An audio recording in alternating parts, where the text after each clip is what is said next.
चलिए बच्चों, एक्सरसाइज 5.6 का पहले कंसेप्ट देखते हैं, उसके बाद एक्सरसाइज स्टार्ट करेंगे।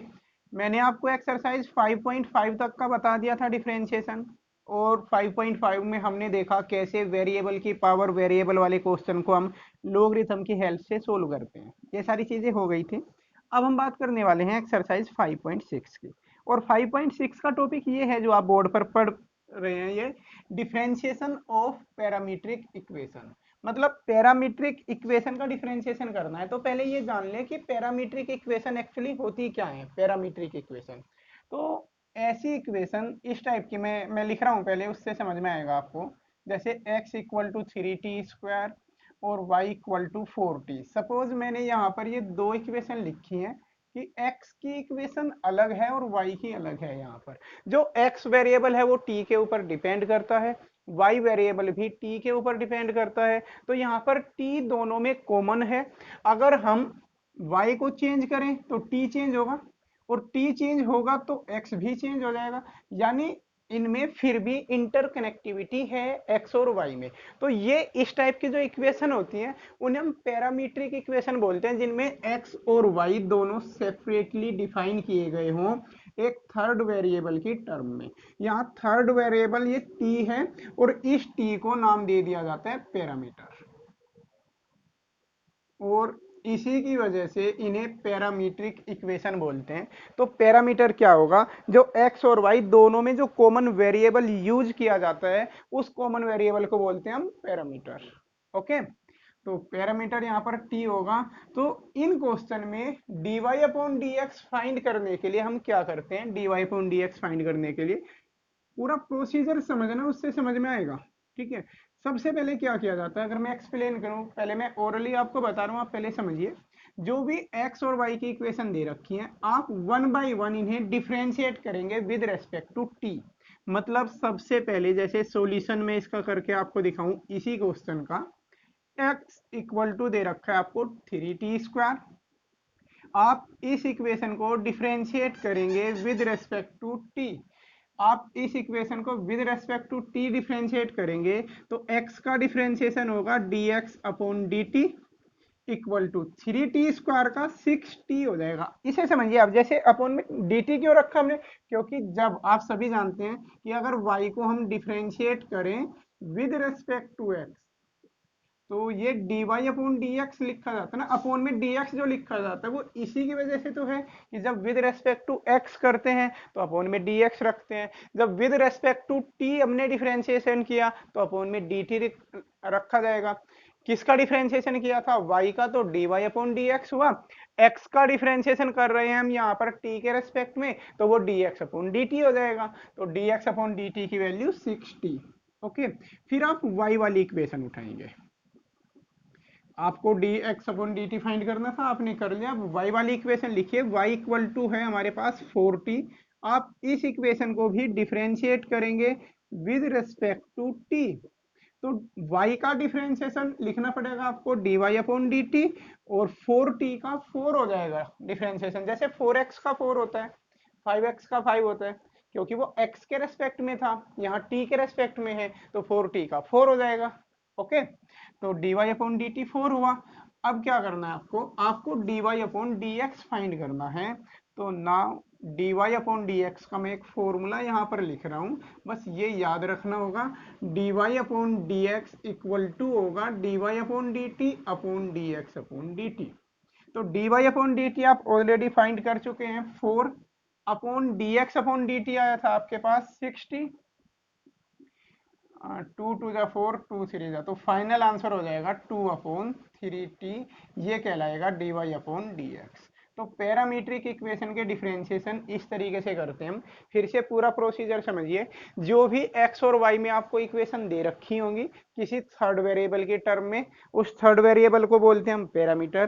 तो सबसे पहले दोनों इक्वेशन को पैरामीटर की रेस्पेक्ट में डिफरेंशिएट करते हैं। जैसे आप x को डिफरेंशिएट करेंगे विद रेस्पेक्ट टू t, तो वहां से आप dx अपॉन dt फाइंड कर लेंगे। इसी तरीके से y वाली टर्म को डिफरेंशिएट करेंगे, वहां से आप dy अपॉन dt फाइंड कर लेंगे। और फिर dy अपॉन dx का फॉर्मूला हर जगह यही यूज करेंगे कि d y upon d t ऊपर रहेगा और d x upon d t को आप नीचे रख देंगे और फाइनल जो भी आएगा काट पीट करके वही d y upon d x हो जाएगा। क्लियर है? एक दो क्वेश्चन एक्सरसाइज का करके देखते हैं, बिल्कुल सेम यही फंडा है और बिल्कुल आसान एक्सरसाइज है, करके देखते हैं। जैसे एक्सरसाइज का फर्स्ट क्वेश्चन देखते हैं हम, एक्सरसाइज 5.6 का। एक्स और वाई दोनों दे रखे हैं, तो सबसे पहले आप वन बाई वन लेना स्टार्ट करें इन्हें। पहले एक्स को लिखें, x equal to 2a t की पावर 2, ठीक है। अब इसे डिफ्रेंशिएट करेंगे विद रेस्पेक्ट टू टी।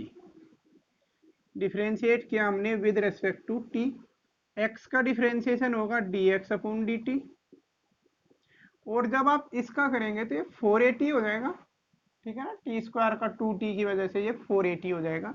फिर आप y वाले को लिखेंगे, y equal to a t की पावर 4, इसे भी डिफ्रेंशिएट करेंगे with respect to t, y का डिफ्रेंशिएशन होगा dy अपॉन dt, और ये हो जाएगा 4a t की पावर 3, ठीक है। ये dy अपॉन dt हुआ, ये dx अपॉन dt हुआ। अब आपको फाइंड करना है dy अपॉन dx, तो therefore dy upon dx equal to dy upon dt upon dx upon dt। अब dy upon dt 4a t³ upon dx upon dt, dx upon dt 2a t²। तो यहाँ a से a cancel होगा, आप देख सकते हैं बिल्कुल सिमिलर प्रोसेस चल रहा है, ये 2t आ जाएगा यहाँ पर। तो कुछ भी चेंजेस नहीं है, सारे क्वेश्चन बिल्कुल सेम है, सब क्वेश्चन सेम है, किसी में आपको कोई प्रॉब्लम नहीं आने वाली है कुछ भी। आप 6 क्वेश्चन देखिए, क्वेश्चन नंबर 6। अब क्वेश्चन नंबर 6 में ये आपको एक्स और वाई दे रखे हैं, तो सबसे पहले आप एक्स ले लें। अब यहाँ ध्यान देना, इसमें तो जो पैरामीटर था वो टी था ना, यहाँ पर ये पैरामीटर थीटा माना जाएगा, जो थीटा दे रखा है आपको। तो इसमें जो डिफ्रेंशिएट करेंगे विद रेस्पेक्ट टू थीटा करना होगा हमें। तो पहले हमने एक्स लिखा और अब इसे डिफ्रेंशिएट करें विद रेस्पेक्ट टू थीटा, तो x का differentiation dx upon d theta equal to a ऐसे ही रहेगा, थीटा का 1 हो जाएगा और साइन थीटा का होगा कोस थीटा, तो ये dx अपॉन डी थीटा को आप यहीं रोक लेंगे। फिर आप y लेंगे, y इक्वल टू दे रखा है आपको a 1 प्लस कोस थीटा।